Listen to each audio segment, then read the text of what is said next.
Monday, 9:30 a.m. The Harbor Systems Auditorium in Dallas looked more like a stadium than a workplace. Glass walls let in a hard light. Rows of chairs climbed up in tiers, 300 employees packed into their seats. The air conditioner hummed above, dry and metallic. I held a paper cup of coffee in my hand. It had gone cold. Jason Whitmore, the son of the founder, stepped onto the stage. 34, slick haircut, expensive suit, teeth too white for the room. His father, Richard, sat silent at the side of the stage, older now, gray at the temples, pretending not to see me. 300 pairs of eyes turned forward. My name was already in the air before Jason spoke. I felt it settle on my back like weight. He said, "We're moving forward today." I stayed still. I knew where this was headed. Coffee mixed with the dry metallic smell of ventilation. The plastic pen in my fingers felt cold and slick. I let the pause drag. I waited for his strike. He said, "Daniel Carter is no longer part of this team." Silence. 3 seconds. Then whispers rolled through the hall. I lifted my eyes. Richard did not blink. No word of doubt, no gesture of support. Only distance. One line erased 22 years. Not my hurry. Not my loss. 30 seconds ago I was the architect of this system. Now I was the burden. He said, "The company doesn't need old schemes anymore. We're building new."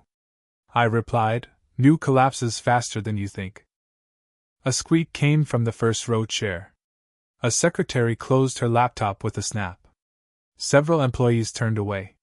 But some kept watching me. They knew something was wrong. I saw the red paperclip on a printed slip, my original access token. I had carried it from the first launch. Without it, the system would never breathe. They thought they held control. Paper hides the hand. Memory broken, sharp. 20 years earlier, I sat in a cramped server room. A floppy disk lay on the desk, my first source code burned onto it. Richard stood behind me then. He said, "You hold the company's future in your hands." He remembered at the time. He forgot since. I never did. I stepped toward the aisle. People pulled back, clearing the way. Jason raised his hand like a director calling curtain. He said, "Remove his badge." A guard approached. I unclipped the plastic rectangle, set it in his palm. Click. Silence.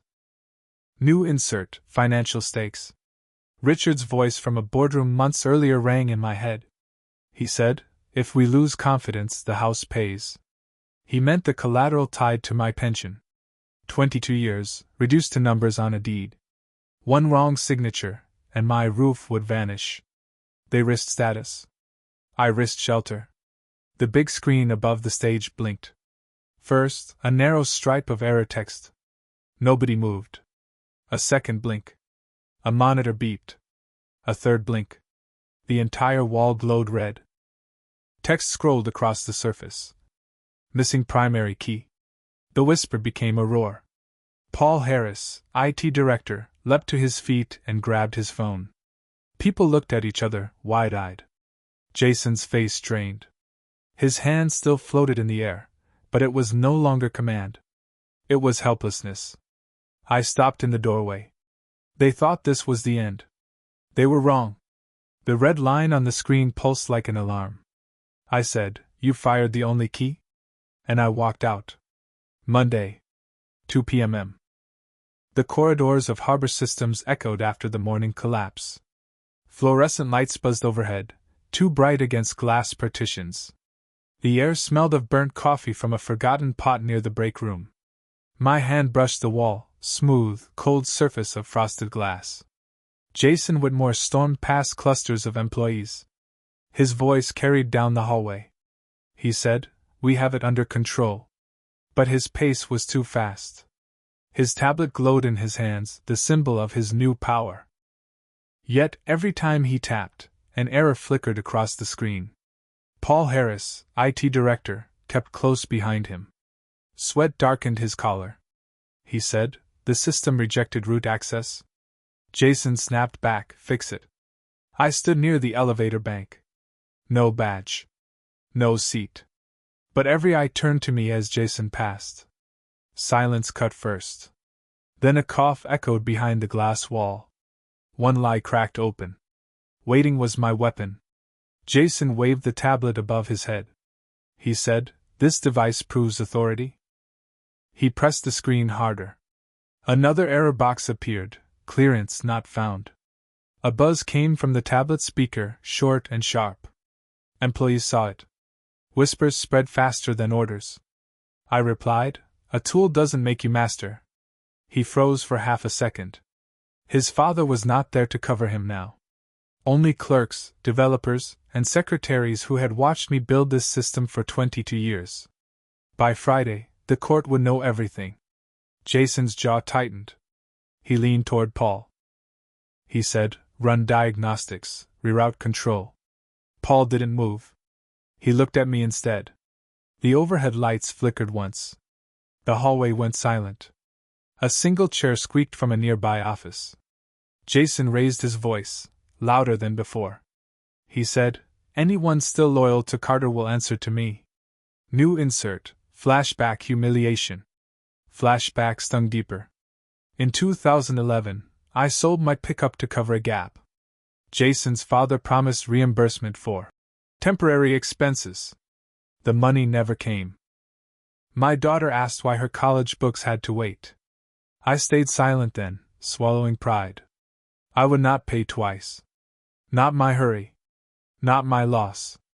The tablet beeped again. A louder alarm this time. Jason slapped the side.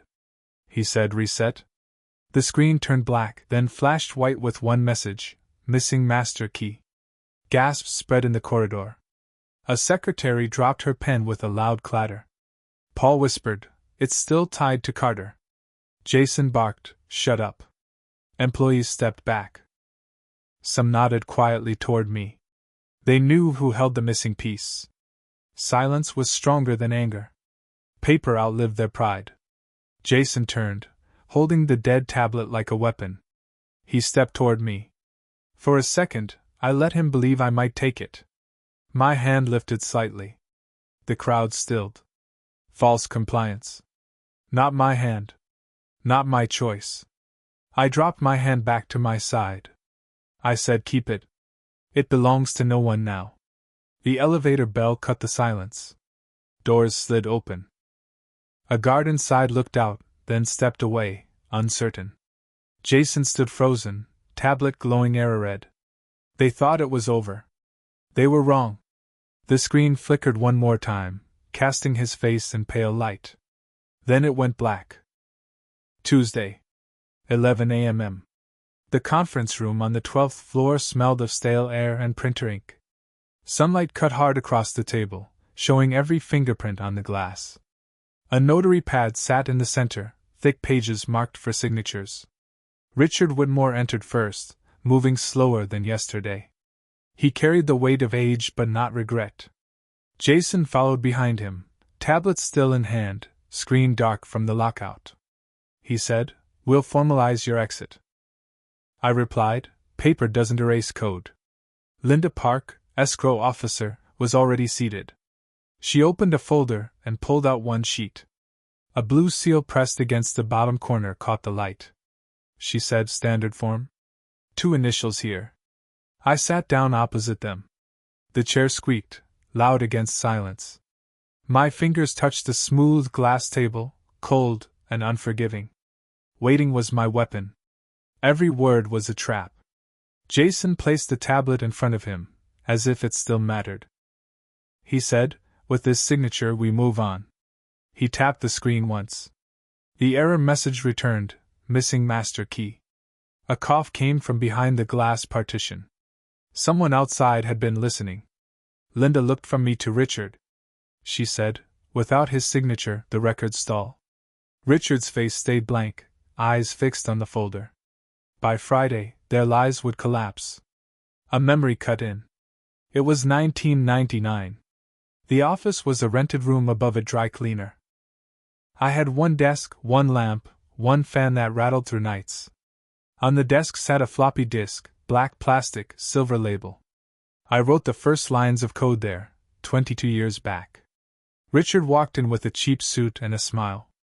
He said, "You hold the company's future in your hands." I slid the disk into its sleeve, clipped it with a red paper clip, and locked it in my drawer. Back in the present, Jason leaned forward. He said, "Sign and we leave." His voice was sharp, but his hand trembled against the pen. Not my hand. Not my choice. Not my future. Linda pushed the form closer. The embossed seal pressed against my side of the table. I touched the paper. The texture was rough at the edges, grainy against my fingertip. Jason thought I would give in. For 1 second, I let him believe it. False compliance. I lifted the pen. The room stilled. Richard adjusted his cuff, Linda waited. Jason smirked. Silence broke with a single sound.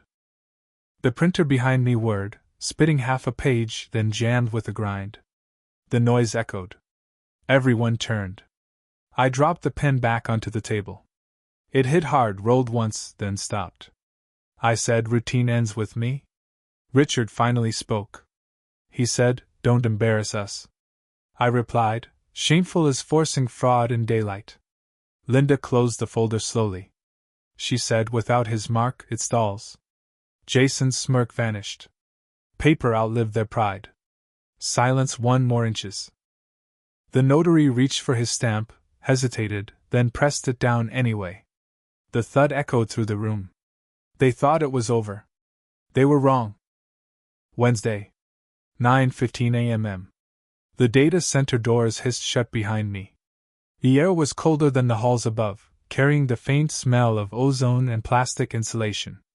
Racks of servers lined the floor, each machine humming in rhythm, a low vibration I felt through my shoes. I pressed my palm against the steel railing.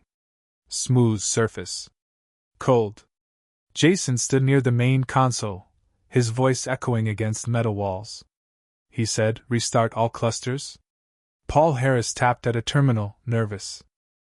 The screens glowed error red, messages stacking faster than he could clear them. One fault feeds another. Waiting is still my weapon.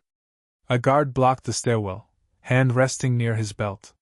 He watched me, silent, but his eyes betrayed hesitation. Witness or threat, it made no difference. Jason turned to me. He said, "You built this cage. Now fix it." His tone cracked, loud but empty. I replied, "It runs only by design. Not yours." He raised a form from the console desk, a standard access sheet with company letterhead. He slammed it down. He said, "Sign? Restore control now." I looked at the paper. The word authorization stamped bold at the top. A scanner sat beside it, waiting to read any signature. Not my hand. Not my choice. Paul shifted uncomfortably. He said, "The failsafe blocks even root." Jason snapped, then override it. Paul shook his head, voice lower now. He said, "It rejects everything without Carter's clearance." By Friday, these forms would reach the court. Jason pushed the pen across the desk toward me. He said, "Prove you matter or you're finished." The guard's hand twitched, ready if I moved wrong.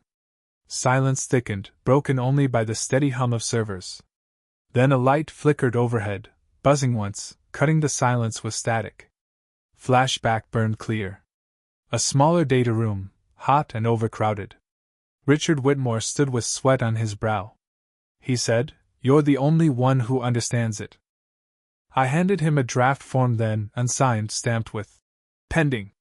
He asked me to bend rules. I refused. He laughed once, called me stubborn, then let it go. That form stayed in my drawer for years, a reminder. The flashback fell away. Jason shoved the pen closer. I lifted my hand slowly. The guard straightened, Paul froze, Jason smirked. I let the tip of my finger rest on the pen. Silence held. Then I pulled back. I said, "The system listens to code, not to paper." Jason's smirk cracked. He grabbed the form and shoved it at the scanner. The machine chirped once, then spat back a message across the screen. Access denied. Gasps spread across the room. The guard shifted his stance, uncertain now. Paul Harris whispered, almost to himself, "It knows who built it." Jason shouted, "Shut up." The sound of servers grew louder in the pause. Fans whirred, discs clicked, like the machines themselves rejected his command. Silence was stronger than anger. Paper outlived their pride. Jason waved the rejected form at me. He said, "You'll regret this." I replied, "I already did once. Never again." He slammed the paper back onto the desk. The scanner beeped again, reading nothing. Its flat tone echoed off the steel racks. The scanner's denial cut through every voice. Machine stood with me. Not him. Wednesday, 7:45 p.m. The boardroom was quiet when I entered. The long oak table stretched under bright lights, polished so clean I saw my reflection. A stack of contracts lay in the center, a red folder on top. The faint smell of burnt coffee lingered, left too long on the machine outside. I touched the edge of the chair. Smooth leather. Cold. Jason sat at the head, posture rigid, flanked by two board members. Richard Whitmore sat one seat away, face half in shadow. He kept his eyes on the table, not on me. The weight of silence filled the room. Then Jason pushed the folder forward. He said, "Sign? Stabilize the board tonight." I looked at the cover. A red paperclip held the pages. The words, "Equity Transfer Agreement," ran across the top in bold. My thumb traced the clip once. One clip ties it all. Waiting cuts deeper than anger. A printer hummed near the wall, spitting half a page, then jamming with a squeal. The noise echoed. Jason's voice followed quick, sharp. He said, "Share value drops daily. You're costing millions. Numbers matter more than threats. Paper outlives pride." One director, Mr. Delgado, finally spoke.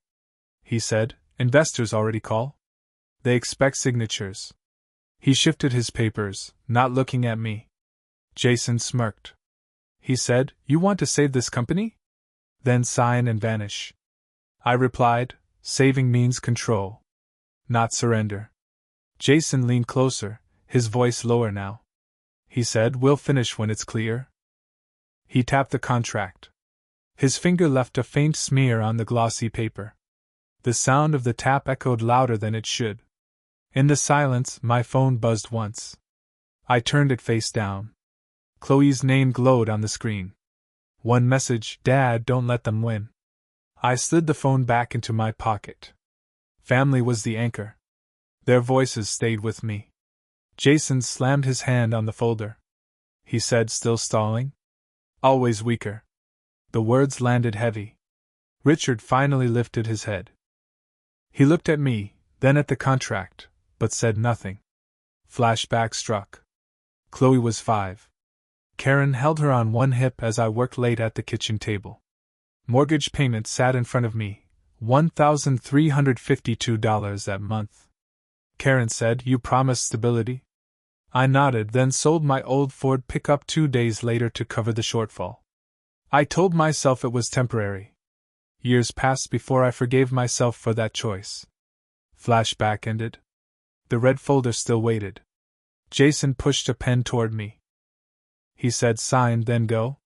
His voice cracked now, less steady than before. I picked up the pen slowly. The board members leaned forward. Silence tightened. My hand hovered above the line. Not my hand. Not my choice. I set the pen down. I replied, "I don't eat fraud." Jason's face flushed. He grabbed the contract, tore the paperclip loose, and shoved the stack toward the shredder by the wall. The machine roared, chewing through the pages. Bits of paper sprayed, one sheet slipping free and falling flat on the carpet. The board members froze. Delgado looked at the shredder, then back at me. Richard stayed silent, but his jaw tightened. The room held its breath. The folder fell. Truth didn't. Thursday, 8 p.m. The house was quiet when I walked into my study. The lamp on the desk flickered once, humming before it steadied. The smell of paper and old dust lingered, bills, folders, envelopes stacked in neat rows. I set my keys on the table. Metal against wood. Cold sound. Karen stood in the doorway, arms crossed. She said, "Chloe called me?" "She's worried." Her voice was steady, but I saw her grip the frame harder. I replied, "Worry keeps us alive." She waited, then asked, "What are you hiding?" I turned to the desk. A sealed envelope lay there, thick, marked in blue with one word, "Master Key." A red paperclip held it shut. My thumb rested on the clip. One envelope ends the lie. Waiting was still my weapon. I pulled a chair back. It creaked loud against the floor. I sat, opened the drawer, and placed unpaid bills on the desk: electricity, water, property tax. Karen stepped closer, eyes on the envelope. She said, "Tell me straight, are we safe?" I replied, "Not yet." Her silence pressed harder than words. I remembered 2010. A cold winter. Power shut off after a late payment. Chloe sat in the living room under blankets, holding a flashlight. Karen said, "Never again?" I promised. That night, I built redundancy into the system at work, the same failsafe Jason could never touch. Flashback ended. The envelope stayed sealed. A knock at the front door broke the silence. Paul Harris, IT manager, stepped inside, escorted by the night guard, Paul Jenkins. Paul Harris looked pale, holding a printout. He said, "Servers fail one after another? Jason is panicking." I said, "And yet you came here." Paul nodded once. He said, "It points to you." The guard lingered near the stairs, hand on the railing. Witness to everything. Karen's eyes narrowed at me. She said, "Is this revenge?" I replied, "This is correction." The lamp flickered again, buzzing sharp. Silence, then hum. Paul set the printout on the desk. I scanned the page, error logs, timestamps, cascading crashes. He whispered, "It listens for your clearance. Nothing else. Not my hurry. Not my loss." Karen touched the envelope. She said, "Open it." "And this?" I shook my head. I said, "Not tonight. Tomorrow, at the table." She looked at me as if I was already gone. Jason's shadow hung over every line. His threats, his smirk, his failures. But the envelope was thicker than his pride. I stood, crossed to the wall, and pulled open the small safe recessed behind the bookshelf. The hinge creaked. I placed the envelope inside, pressed the door shut, and turned the wheel. The metal slammed with finality. The safe closed. My resolve didn't. Friday, 10:30 a.m. The courtroom smelled of varnished wood and old paper. The air was heavy, too still, every cough carrying farther than it should. I walked to the defense table, one step at a time. My shoes thudded against marble. Short, sharp sounds. Jason sat across, his lawyer whispering into his ear. Richard Whitmore sat behind him, older, smaller than before, hands folded, eyes down. He didn't look at me. Karen sat to my right, Chloe beside her, both silent. The judge adjusted his glasses, then nodded for us to begin. On the table before me lay the symbol of everything, a small USB drive and a folded slip, clipped by the same red paper clip I had carried for years. The plastic was scratched, the ink faded, but the seal remained. One slip held their end. Paper hid the hand. Jason's lawyer stood first. He said, "The defendant sabotaged Harbor Systems. He acted with malice, destroying shareholder value." Jason stared at me with forced confidence, tapping the table with his finger. I let silence answer him. The judge looked at me. He said, "Mr. Carter, your reply?" I picked up the slip, held it steady, then set it down again. The courtroom hushed, every head turning. I said, 22 years. One signature, never mine. One system, never theirs. The clerk stepped forward. He said, "Submit your evidence." I slid the USB drive across the wood. It clicked against the tray, small but final. Jason leaned forward, red creeping up his neck. He said, "It proves nothing." I replied, "It proves design. Yours was absence."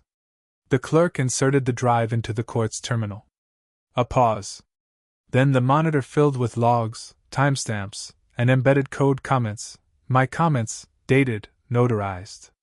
A notary's stamp glowed across the first page of the exhibit, valid. The room shifted. Murmurs spread. Naomi Green, the journalist, scribbled furiously in her notebook. Her camera clicked once. Jason slammed his hand on the table. He said, lies. All of it. The judge raised a palm. He said, silence. The command cut like steel. I looked at Chloe.